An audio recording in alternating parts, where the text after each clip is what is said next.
At my grandfather's funeral, my uncle pulled me aside and said, "Sweetheart, stop playing business. Girls don't build companies. Come work for your cousin at the plant." I was 26. Last March, his factory hit a supply crisis. His team spent 3 weeks searching for a vendor. They found one.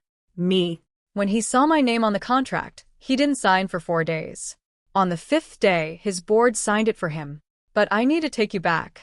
Way back. To a 26-year-old woman standing in a cemetery in Duluth, Minnesota, in a black dress she'd borrowed from her roommate because she couldn't afford one of her own, watching them lower her grandfather into frozen ground, and wondering why the man who taught her everything about business was being eulogized by the one person in the family who'd learned nothing from him. My name is Linnea Kirsch. And this is the story of how a girl who didn't build companies ended up saving the company that was supposed to prove she couldn't. My grandfather was Alvar Kirsch.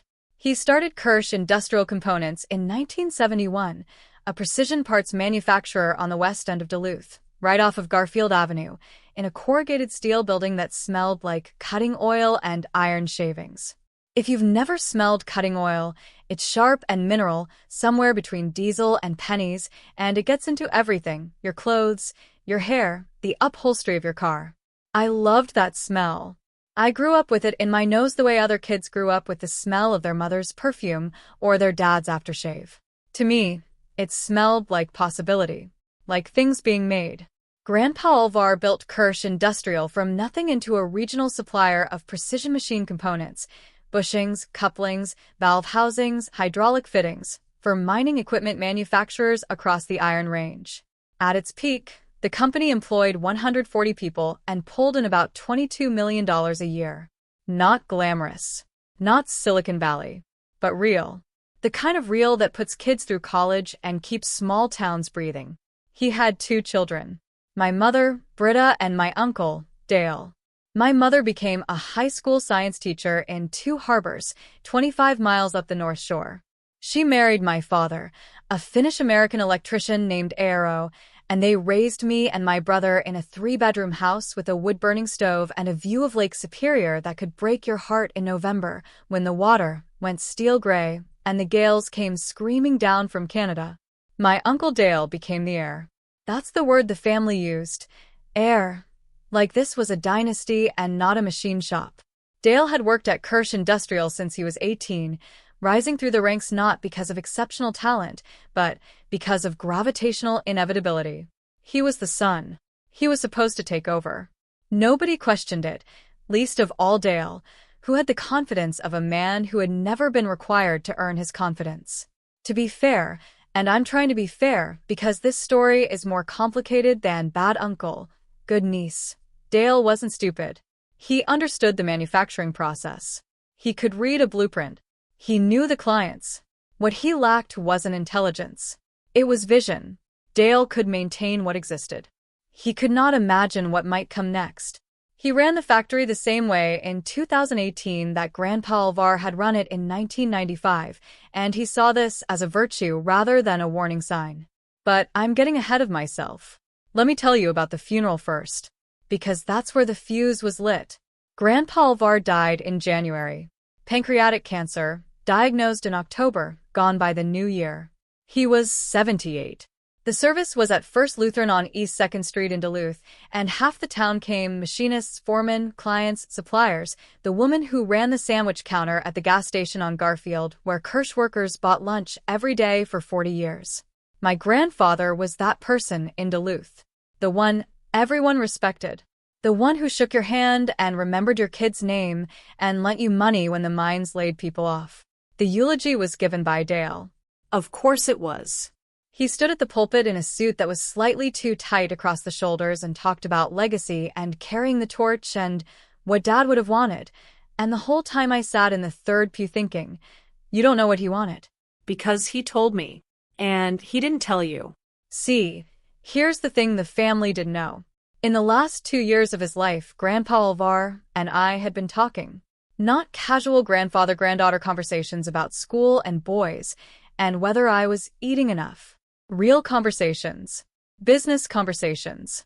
Strategic conversations about the future of manufacturing, about supply chain fragility, about the coming disruptions that Alvar could see but couldn't get Dale to acknowledge. I've been studying supply chain management at the University of Minnesota Duluth. Not the glamorous Twin Cities campus, but the Duluth branch, which had a surprisingly strong program in logistics and operations management through the Leibovitz School of Business. I'd graduated the previous spring with a degree in supply chain management and a minor in data analytics, and I'd written my senior thesis on single-source dependency risk in regional manufacturing, basically the danger of relying on one or two suppliers for critical components, which is exactly what most small manufacturers in the upper Midwest were doing. Grandpa Alvar read that thesis. He didn't just read it, he annotated it. He called me on a Sunday evening, I remember, because I was making ramen in my apartment on 4th Street, the cheap kind, 25 cents a packet, and he said, "Linny, this is the smartest thing anyone in this family has written in 50 years. And that includes the business plan I wrote on a napkin in 1971.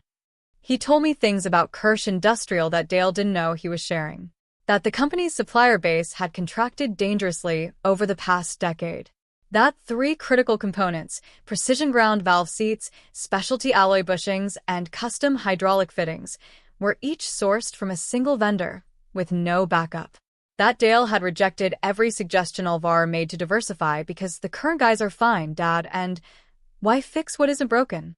It is broken, Alvar told me on the phone. His voice was already getting thin from the cancer. Dale just can't see the cracks. When one of those vendors goes down, and they will, Linny, they always do, this company is going to be in serious trouble. He wanted me to come work at Kirsch Industrial after graduation. Not for Dale, with Dale. As a supply chain manager. Someone who could build redundancy into the vendor network, modernize the procurement process, implement the kind of risk management systems that manufacturers 3 times their size were already using. I said yes. Of course I said yes. This was my grandfather's company. This was the smell of cutting oil, and the sound of lathes, and the feeling of metal shavings under your boots. This was home. And then Grandpa Alvar told Dale. And Dale said no. He didn't just say no. He laughed. He told my grandfather that hiring me would be nepotism, which was ironic considering Dale's own career trajectory. He said the shop floor was no place for a girl with a college degree and no calluses. He said, and my grandfather repeated this to me with a heaviness in his voice I'd never heard before, "Dad, I love Linny, but she's 25 years old with a piece of paper from UMD. What's she going to tell my guys that they don't already know?" My grandfather tried to overrule him, but Alvar had already begun the transition. Dale was the official president of Kirsch Industrial, had been for 2 years. Alvar was chairman emeritus, a title that carried respect but not authority. He could advise. He couldn't mandate. 2 months later, he was diagnosed. 4 months after that, he was gone. And I was standing in a cemetery in Duluth in a borrowed black dress, watching my grandfather disappear into the earth, while his company disappeared into his son's complacency. That's when Dale found me. After the burial, while people were milling around making quiet conversation, and someone's kid was throwing snowballs at a headstone, Dale walked over to where I was standing alone by the parking lot, trying not to cry because the wind off the lake was so cold it turned tears into needles. He put his hand on my shoulder. He smelled like aqua velva and stale coffee. I remember that specifically because Grandpa Alvar had always smelled like cutting oil and lava soap, and the contrast felt like a metaphor I wasn't ready to process. "Listen, Linny," he said. "I know Dad put some ideas in your head about working at the company. But I need you to be realistic, sweetheart."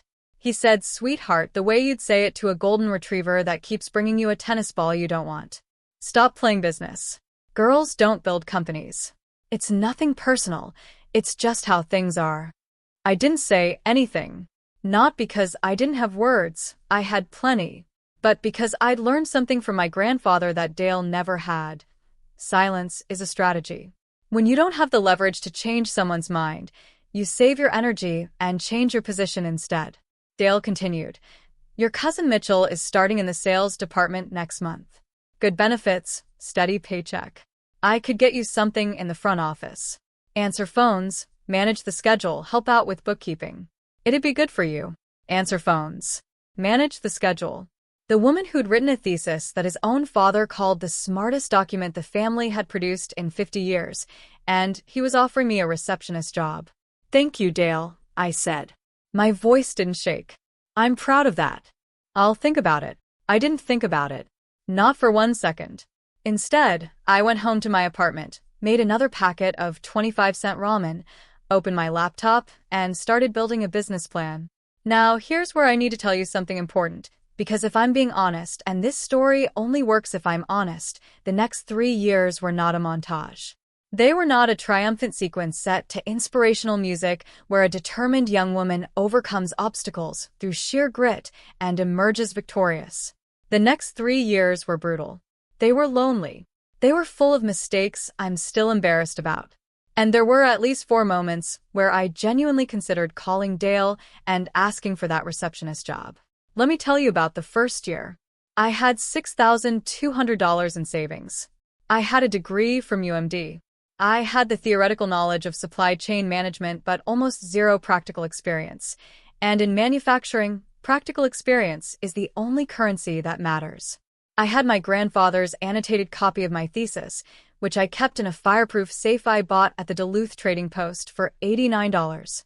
And I had a contact list that Grandpa Alvar had given me 3 months before he died, handwritten on yellow legal pad paper, names and phone numbers of every supplier, vendor, and manufacturer he'd worked with in 50 years. That contact list was my inheritance. Not money, not equity in the company. A list of names. I started by cold calling. Every day from my kitchen table, 8 hours a day, I called manufacturers, distributors, machine shops, and fabricators across Minnesota, Wisconsin, Michigan, and the Dakotas. I wasn't selling anything yet. I had nothing to sell. I was mapping the supply chain ecosystem of the upper Midwest the way a cartographer maps terrain, identifying who made what, who supplied whom, where the vulnerabilities were, where the redundancies existed, and critically, where the gaps were. And I found gaps. Big ones. See, what my thesis had predicted was already happening. The regional manufacturing supply chain was contracting. Small specialty vendors, the kind that made 1 or 2 niche components really well, were aging out. Their owners were retiring. Their kids didn't want the business. Private equity firms were buying them up and consolidating, which meant fewer sources for critical parts and longer lead times. And the manufacturers who depended on them, companies like Kirsch Industrial, were sleepwalking toward a cliff. But here's what I also found. Demand was still there. The mining companies on the Iron Range still needed equipment. The agricultural manufacturers in the Dakotas still needed hydraulic components. The shipbuilders on the Great Lakes still needed precision fittings. The demand wasn't disappearing, the supply infrastructure was. Which meant there was an opportunity.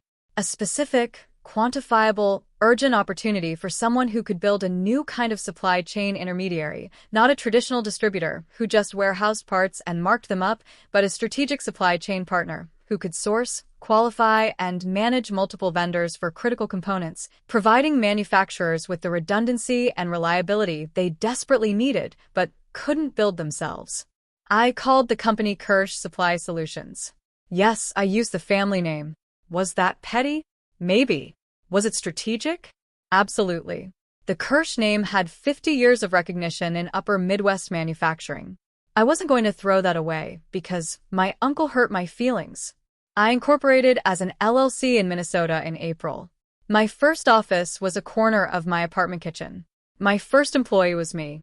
My first client was, and this is the part that still makes me laugh, a 2-person machine shop in Superior, Wisconsin, run by a 70-year-old machinist named Gus Pellinen who'd worked for my grandfather in the 1980s.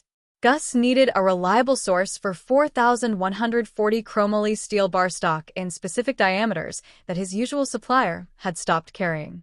I found him 3 qualified vendors in 48 hours. His order was worth $2,300. My commission was $184. That was my first revenue. $184. I remember depositing the check at the Wells Fargo on Superior Street and feeling like I'd won the lottery. But here's where I have to tell you about my mistake. The flaw in this story that I'd rather skip but can't, because it's the part that made everything else possible. 6 months into the business, I got greedy. Not in the way you're thinking. I didn't embezzle or cheat anyone. I got greedy with growth. A mid-sized manufacturer in Hibbing offered me an exclusive sourcing contract worth $180,000 annually if I could guarantee supply of a specialty alloy component within 60 days. I didn't have a confirmed vendor. I had a probable vendor, a foundry in Indiana that I'd spoken to twice on the phone and exchanged some emails with. But I hadn't visited the facility. I hadn't audited their quality systems. I hadn't verified their capacity. I signed the contract anyway, because $180,000 would have transformed my business overnight, and I was tired of depositing $184 checks and eating ramen. The foundry in Indiana couldn't deliver. They had quality issues I would have caught if I'd done a proper site audit. The components they shipped failed inspection. Tolerances were off by 15 thousandths of an inch, which in precision machining is the difference between a functioning valve housing and an expensive paperweight. The manufacturer in Hibbing nearly canceled the contract. I spent 2 frantic weeks finding an alternative vendor, a foundry in Youngstown, Ohio, that could meet spec, and I ate the cost difference myself, which wiped out 4 months of revenue. I delivered the components 11 days late. The client kept the contract but put me on probation. That experience cost me about $41,000 and nearly killed the business in its cradle. I remember sitting in my apartment the night the Hibbing inspection report came back, the one that showed every single component out of spec, and I cried. Not delicate, dignified tears. Ugly, shaking, snot on your sleeve crying. The kind where you're not even sad anymore, you're just terrified, because you can see the whole thing. The company, the dream, your grandfather's faith in you, circling the drain, and it's your fault. Nobody else's. Yours.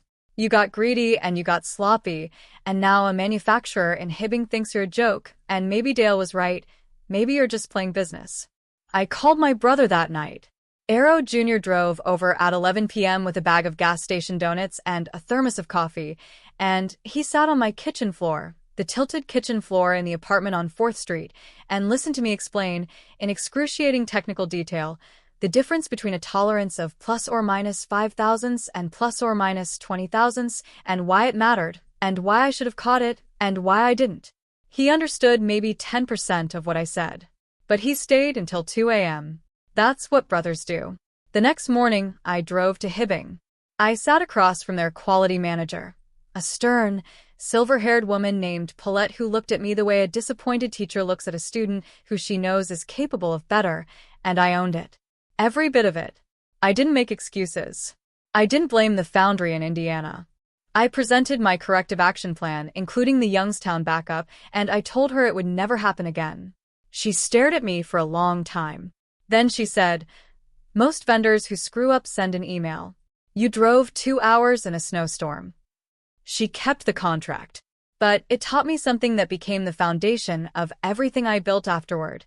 Never promise what you haven't verified. Every vendor in my network from that point forward was personally audited. I drove to their facilities. I inspected their equipment. I reviewed their quality certifications, ISO 9001, AS 9100 for aerospace-grade work, IATF 16949 for automotive. I checked their financial stability. I talked to their other customers. It was exhausting, unglamorous work. It meant driving my 2009 Subaru Outback, 187,000 miles, rust spots on both rear fenders, a heater that worked intermittently, across 5 states, sleeping in budget motels, eating at gas stations, and spending hours in machine shops watching components being produced, so I could verify quality with my own eyes. But it worked. Within 18 months, I had built a vetted vendor network of 47 qualified manufacturers and distributors across 8 states. I had quality audit documentation on every single one. I had redundancy built in for every critical component category. I had at least 3 qualified sources. And the clients started coming. Not fast. Not dramatically. One at a time, the way trust is built in manufacturing, through delivery performance, quality consistency, and the simple act of answering your phone at 6 a.m. when a production manager has an emergency. By the end of year 2, Kirsch Supply Solutions had 12 clients and annual revenue of $1.4 million. By the end of year 3, we had 31 clients, 7 employees working out of a rented warehouse space on Helm Street in Duluth, and annual revenue of $4.2 million. I'd moved out of the apartment on 4th Street and into a small house in the Lakeside neighborhood. Nothing fancy, a 1940s bungalow with original hardwood floors and a kitchen that still had the linoleum from the Kennedy administration, but it was mine. Paid for with money I'd earned sourcing valve housings and hydraulic fittings. Now, during all of this, I had almost no contact with Dale's side of the family. My mother and father knew what I was doing and supported me quietly. Mom brought me casseroles during the first year when she suspected I was living on ramen and stubbornness, and Dad helped me wire the electrical in my warehouse space because hiring an electrician would have cost $3,000 I didn't have. My brother, Aero Jr., who worked as a paramedic in Duluth, served as my unofficial morale officer, showing up on Friday evenings with a 6-pack of Bent Paddle Brewing's Cold Pressed Black and a willingness to listen to me talk about procurement logistics until his eyes glazed over. But Dale? Dale existed in a parallel universe.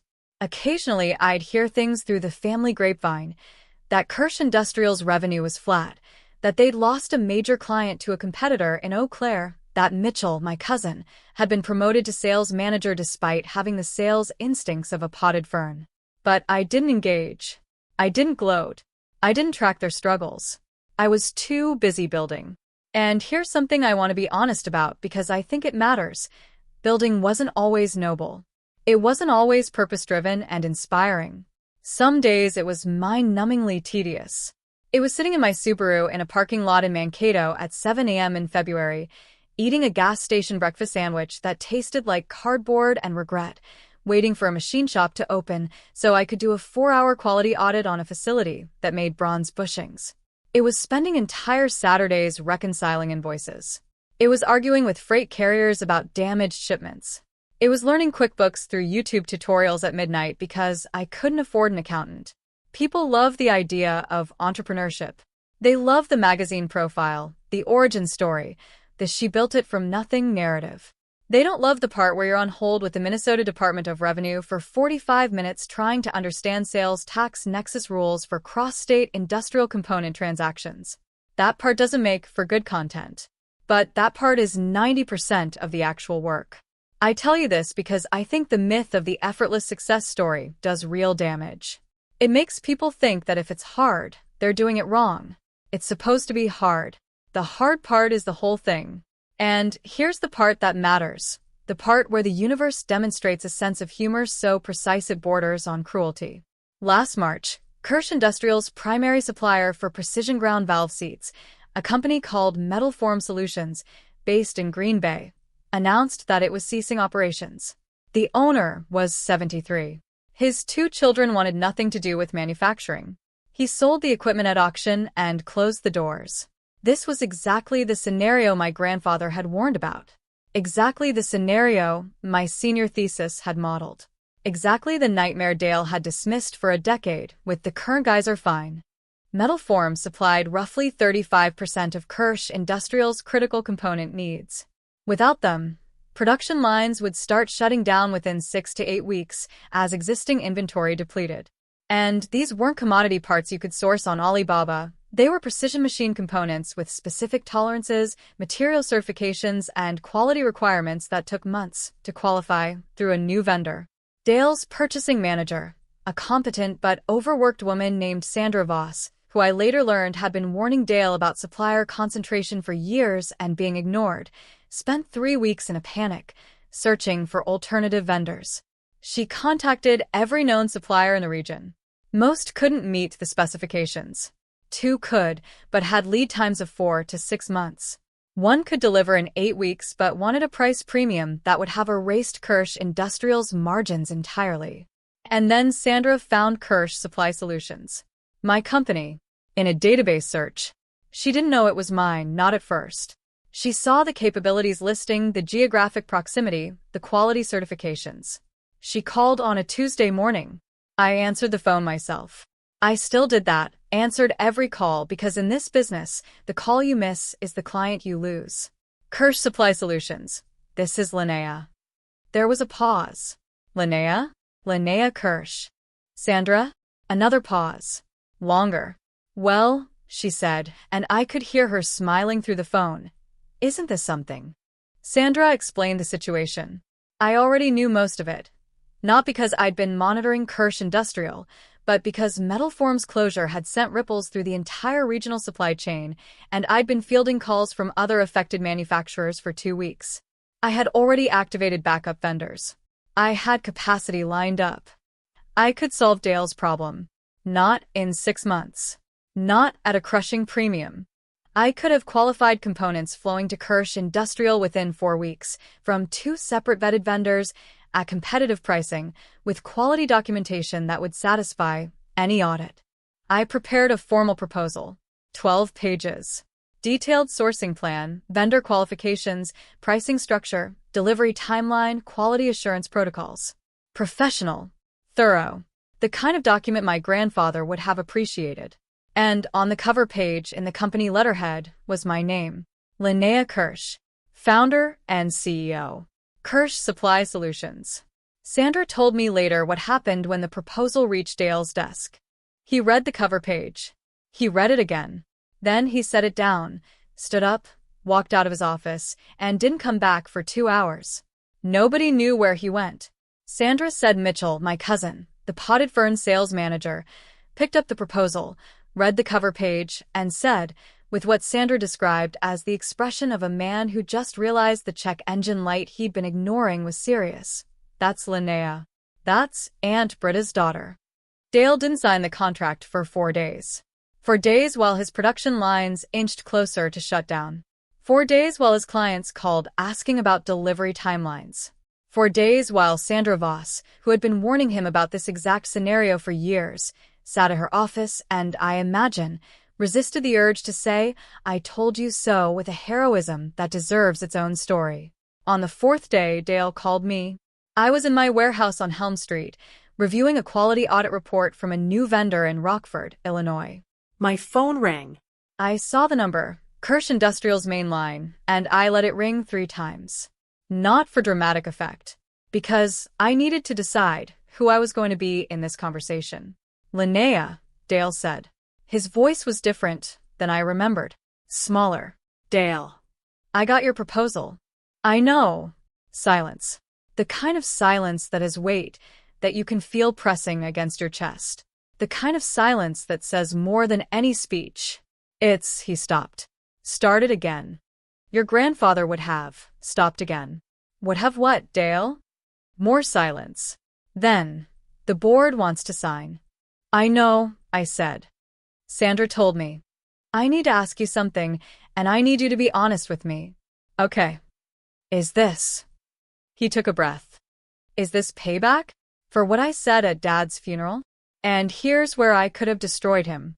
Here's where the satisfying version of the story would have me deliver a devastating monologue about how he dismissed me and underestimated me and tried to put me behind a reception desk while I was building an empire. Here's where the viral version demands a mic drop. But that's not what I did. Because revenge wasn't the point. It was never the point. Dale, I said, if I built this company to prove something to you, it would be a pretty fragile company. I built it because Grandpa saw a problem that you wouldn't fix, and I decided to fix it for the whole region. You're not special in this story. You're a client. And if you sign this contract, you'll be a client who gets the same quality and reliability I give every other manufacturer in my network. Not better, not worse. He didn't say anything for a long time. Then he said something I wasn't expecting. He said, Linnea, when did you? His voice cracked. Actually cracked. How did you know how to do all this? Grandpa taught me, I said. He tried to teach you too. You just weren't listening. The contract was signed the next day. Not by Dale. By the board of directors of Kirsch Industrial Components, who had apparently spent the past 4 days having some very direct conversations with Dale about the company's leadership and strategic direction. Now, I want to be careful here, because the easy version of this story ends with Dale humiliated and me triumphant, and I get to ride into the sunset on a forklift made of vindication. But that's not what happened. What happened was more complicated, more human, and honestly more satisfying than a simple revenge narrative. The contract was substantial, $780,000 annually, making Kirsch Industrial my largest single client. But more importantly, the process of onboarding them exposed just how deep the problems went. Their vendor management was a disaster. Their quality documentation was outdated. Their inventory systems were running on spreadsheets that Sandra had been maintaining single-handedly for 8 years. Sandra Voss. I need to talk about Sandra because she's the person in this story who deserves more credit than she'll ever get. She was 54, had worked at Kirsch Industrial for 22 years, and had been telling Dale about supply chain risk since before I graduated high school. She had a degree in operations management from Wisconsin Superior. She was overqualified, underpaid, and exhausted. When I came in to begin the onboarding process, the first time I'd set foot inside Kirsch Industrial since my grandfather's memorial, Sandra met me in the lobby. She looked at me for a long moment. Then she said, quietly, "Your grandfather used to talk about you. Did you know that?" "I know," I said. "He called you his contingency plan." She almost smiled. I don't think Dale ever knew what that meant. Over the following months, Sandra became my primary contact at Kirsch Industrial. Working together, we overhauled their entire procurement system. I brought in 2 of my best people, a logistics analyst named Tomoko, who'd graduated from Michigan Tech Supply Chain Program, and a vendor quality engineer named Derek, who'd spent 15 years at Caterpillar before moving back to northern Minnesota to be closer to his aging parents. Together, the 4 of us rebuilt what Dale had neglected to maintain. And here's the twist that nobody in the family saw coming, the one that still surprises me when I think about it.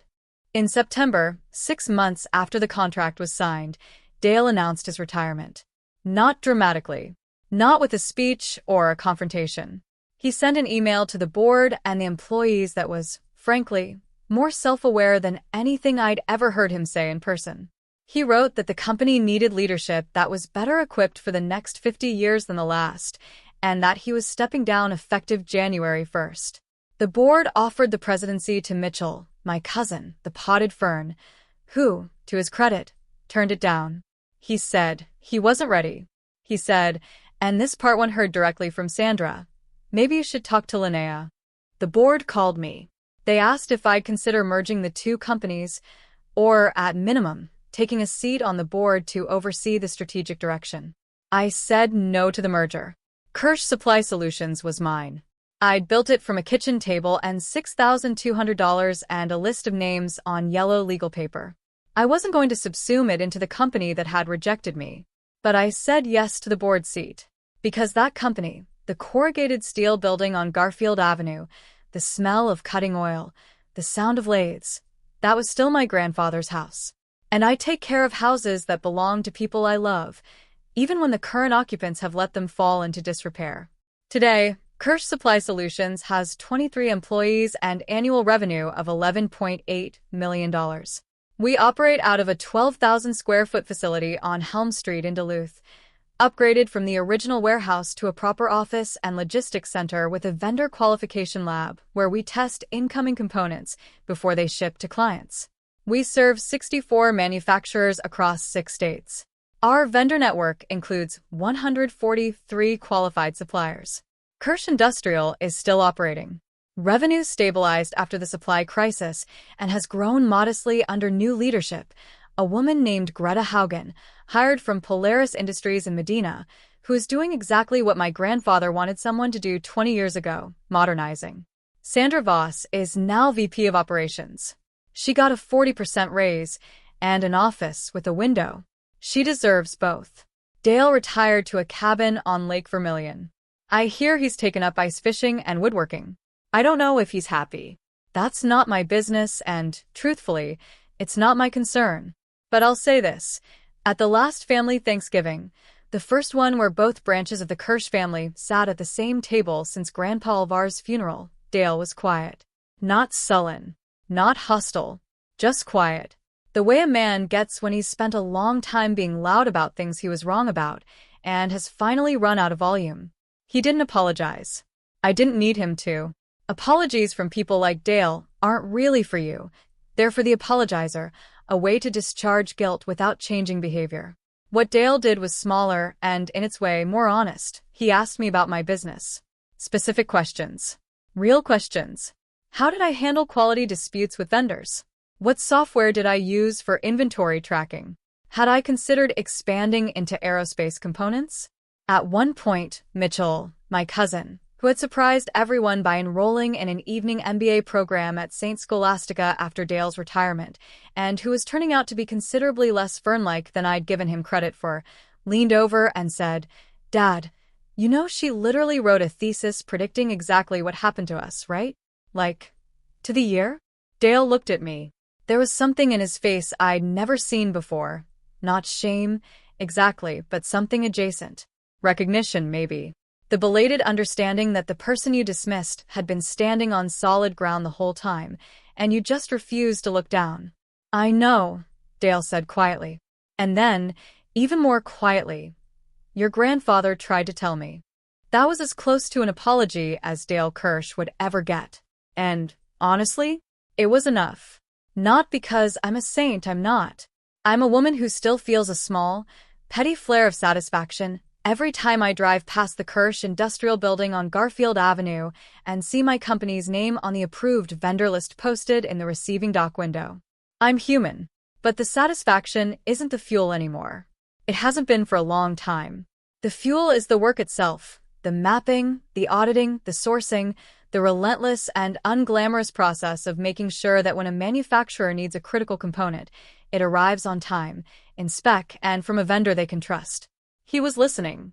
Maybe for the first time. Maybe not enough, and maybe too late. But he was listening. My mother sat across the table, watching us talk, and she had an expression I couldn't quite read, somewhere between pride and grief, the way you look when something you always believed would happen finally does, but it took too long, and the person who should have seen it is buried in the ground.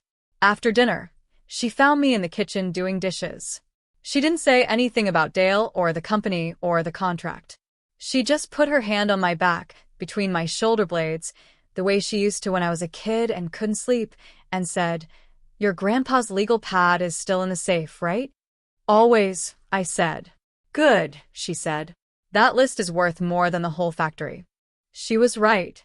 Not because of the names on it. Most of those original contacts have retired or passed away. But because of what it represented. Knowledge, passed quietly from one generation to another, not through titles or inheritance or corner offices, but through trust. Through the simple act of an old man looking at a young woman and saying, "I see what you can do," even if no one else does yet. The yellow legal pad sits in my office now, in a frame on the wall behind my desk. The ink is fading, blue ballpoint on lined paper, my grandfather's careful handwriting listing names and numbers of people who built things. Next to it hangs my UMD diploma, which cost $47,000 in student loans that I paid off last year. And next to that, a framed copy of my first invoice, $2,300 worth of chromoly steel bar stock for Gus Pellinen's machine shop in Superior, Wisconsin. Commission, $184. Some mornings when I get to the office early and the building is quiet, I can smell it just faintly under the coffee and the printer toner and the industrial cleaning solution, cutting oil. Sharp and mineral, like diesel and pennies, like things being made. I don't know if Dale ever thinks about what he said to me at that funeral. I don't know if "girls don't build companies" echoes in his head the way it echoed in mine for 3 years while I was cold calling manufacturers from my kitchen table. I suspect it doesn't. People who say things like that rarely remember them with the same clarity as the people who receive them. But here's what I know. My grandfather built a company with his hands. His son let it drift.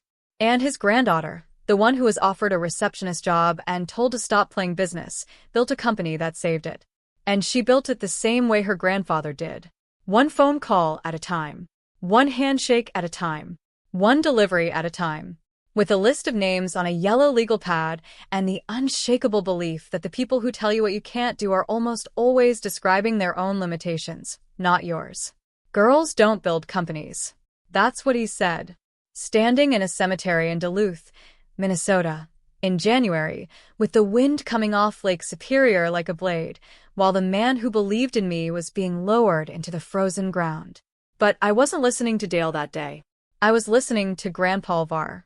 And what Grandpa Alvar always said was this: "Linny, The people who talk the loudest about what can't be done are always the ones who never tried. The factory needed my supply chain. But I didn't build my supply chain for the factory. I built it for the man who gave me a list of names and said, "Go." If this story hit you, drop a comment about someone who doubted you and what you built anyway. And if you're still building, Keep that list. keep those names. Keep going. The people who said you couldn't are going to need you eventually. And when they do, you won't do it for revenge. You'll do it because that's what builders do.